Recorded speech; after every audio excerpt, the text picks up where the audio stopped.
our next guest on its list of the world's 100 most influential people in 2022. But you probably just know him as Spidey or Spider-Man.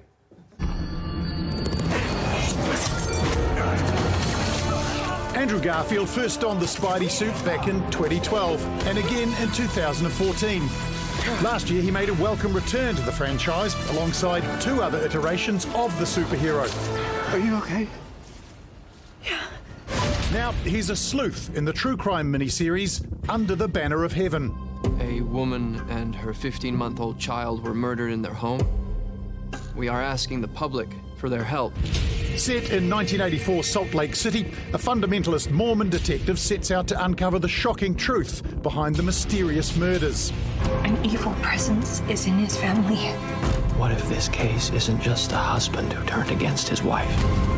Kim Crossman caught up with Andrew and his incredible co-star, Daisy Edgar-Jones. Andrew, you play a great detective in this. Are you a good detective in real life? Yeah, I think so, actually. Yeah, I think I'm pretty good. I think people trust me, whether they should or not.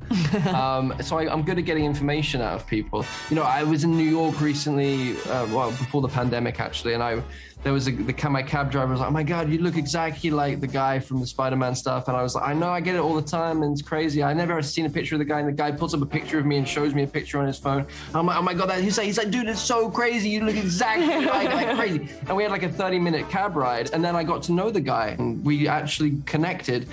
And at the end of the trip, I kind of signed something for him and like slipped it into his glove box area or whatever. And he kind of like screamed at me across the street when he realized it was me. So I wouldn't be a good detective now because people would just ask me Spider-Man questions. Of course. Daisy, I'm curious how your approach to this role, or if it was any different, because you are actually playing someone who sadly did go through an experience like this. Does that change your approach because they have a real life family in the world? Certainly. I mean, certainly it does in terms of sort of being really like sensitive to the material and like being really careful with how like to approach it, because, you know, like you said, her family are alive, and I rang, I wanted to speak to her younger sister before I started filming, just to check in and introduce myself and things like that, and then it really was about like bringing the story to life of the character that was written in the script.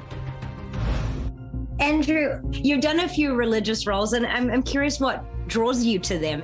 I think it's a really fertile area to ask big questions about life and death and how to live, and I think it's maybe the most fertile area to talk about what we're doing here and how the idea of a life beyond the material world can affect how we behave in the material world.